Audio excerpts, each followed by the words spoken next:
I've been writing quite a bit over the last few years, but there's one article that stands out to me as being unique and special. In fact, it's the favorite article I've written to date, and it's called The Anti-State. Now, to understand why I hold this article in such high regard, it's necessary to understand contemporary politics and the challenges that we face in the ABP. Now, nobody was ever born a fascist. Our political beliefs developed from a young age to the age we are today, and they always manifest themselves as either coming from the left or the right. Now, the challenge that a fascist faces is how do we shake off that residue of previous ideologies? You never make that jump from being, let's say, a Republican to a fascist overnight. Even when you make that decision to become a fascist, you don't shake off all your previous beliefs and ideals. They still stick to you. And this is a bigger issue because in the general context of American society, you don't have much in the way of alternatives to the left and the right. So if you watch the news, if you listen to talk radio, if you read blogs, 99% of what you're going to be exposed to is contemporary Republican or Democratic thought. So how is an individual supposed to shake this off and and truly become engrossed in fascist philosophy when they're exposed to this constant barrage of conservative and liberal thought? And that's the major challenge that we face today. That's why it's important when we talk about issues, when we talk about philosophy, we don't bother addressing, how much should we raise or lower the capital gains tax? How much should we cut from spending? How much should we increase government spending? Now, all these issues, they have a place. I mean, obviously, if the ABP were to have any kind of political power, we would have to create budgets. We would have to set tax rates. So this is obviously an issue. But the larger issue is that we are so far away from taking power that we need to address these problems at a foundational and at a philosophical level. Any kind of failure to do that is going to draw us back into this left-right, this false dichotomy that we're constantly exposed to. And so the anti-state was my first attempt to create a contemporary fascist philosophy, fascist metaphysics that would be something that we can build upon. We can use it to challenge the false dichotomy of the two-party system here in the United States. And so I hope you have as much fun listening to me read this to you as I had writing it, because again, I hold this article in very high regard, and it was my favorite one to write. When browsing fascist literature, one notices what at first appears to be a glaring contradiction. The state is portrayed as being the will and conscience of the nation made manifest, the center of culture and upholder of national traditions. No individuals or groups can exist outside of its orbit. Fascism can be described as an ideology of the state. Cognitive dissonance starts to set in when this view is applied to the current American state. To even political amateurs, it doesn't take long to realize that the American state encompasses none of the values described above, and in many ways works to destroy those same values. When discussing the state in relation to any nation, it's important to realize that what we're talking about in reality is actually two entities. The true state, which fulfills the function of being the creative force of the nation, and the anti-state, which looks to destroy that nation. Now, as opposed to the anti-state, which is the opposite of and stands for the destruction of the real and conceptual community, the true state is not based upon an abstract theory of extracting man from the source of his individuality, but of building an institution which is based upon man's nature and is designed to facilitate the spiritual aspects of that nature. It's important to remember that both the state and anti-state believe in authority and power, with the contrast being how and to what ends these are applied. While it's impossible to look back into time and see the formation of the first state structure taking place, we can extrapolate from human nature. The foundation of humanity is the family, and while it's still possible for society to continue without its existence, as procreation could still take place, the immediate context in which the child grows up and the values which give him self-meaning would be absent. Human nature is universal.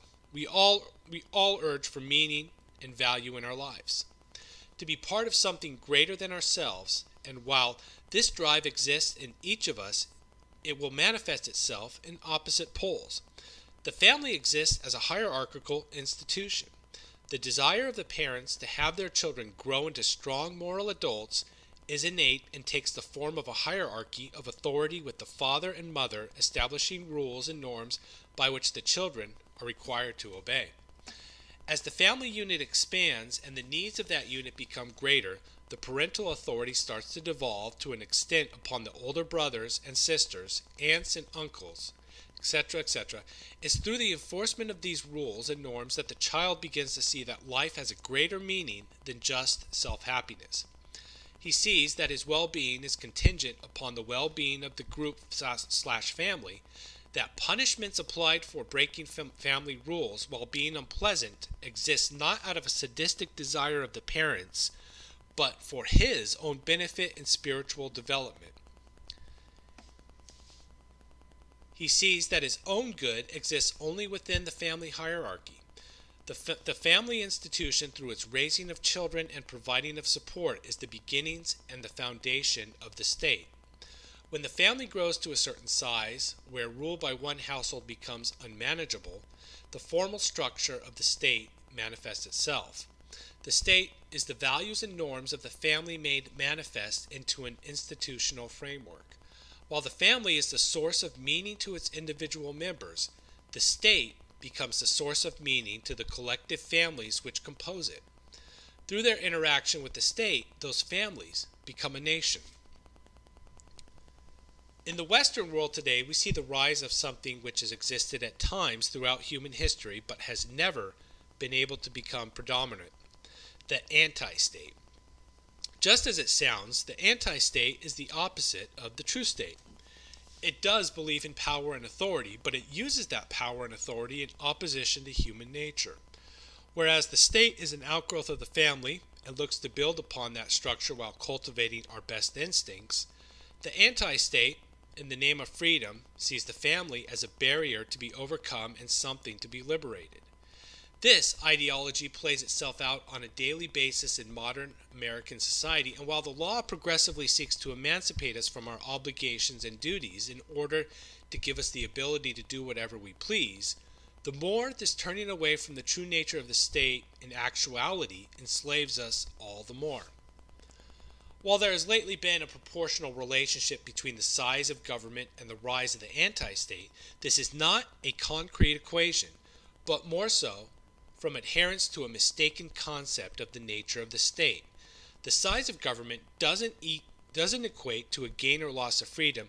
It comes down to which path the society's leaders decide to take, and whether they choose the true path of the state or pursue policies which are aimed at its destruction. The anti-state didn't have a profound influence in human history before the 17th century.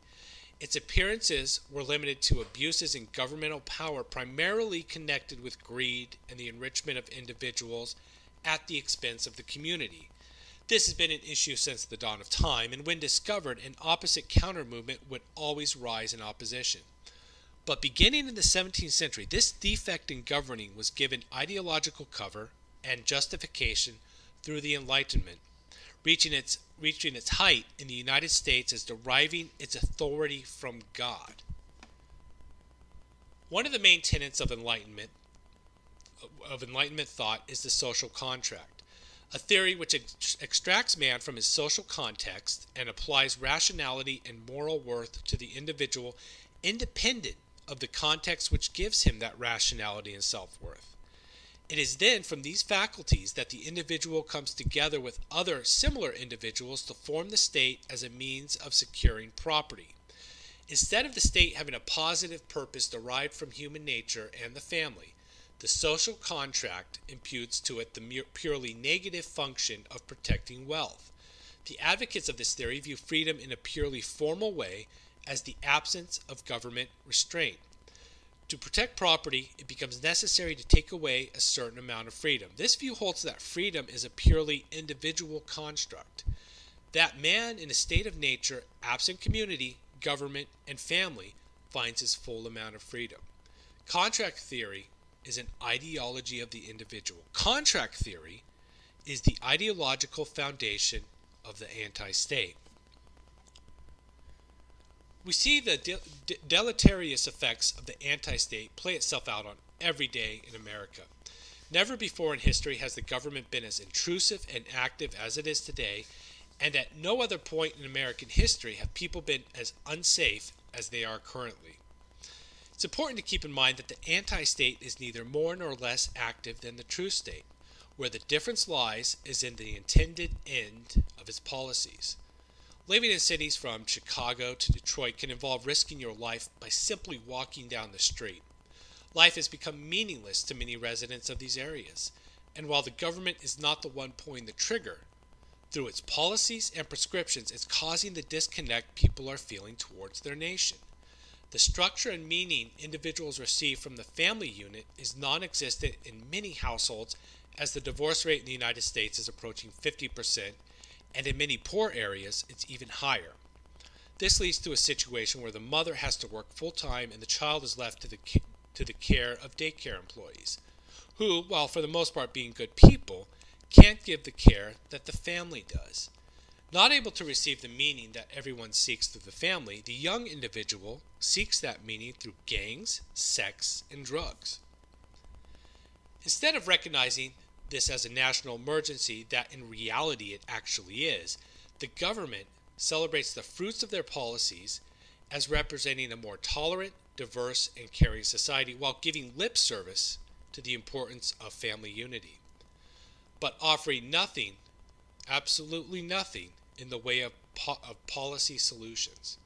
To admit that the causes of this catastrophe are due to philosophic issues would necessitate a reevaluation of over 400 years of individualistic ideology, a realization that capitalism and its constant pursuit of expanding markets and profits leads to a deterioration of lifestyle, and that many times a restriction on individual behavior leads to an increase in self-actualization and more individual freedom.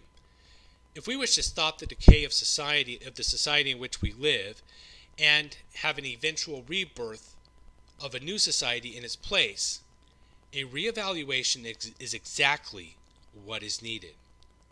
What is needed is not to talk about little cookie cutter policies here and there. The problem that we're addressing here is philosophical. We need to talk about foundational issues. We need to talk about first causes. We need to get back to the drawing board and start again, because this is all wrong. It's been heading us in the wrong direction for a long time, and it's manifesting itself everywhere. And the society that we live in is in decay and is falling apart. Thank you very much. Until next time.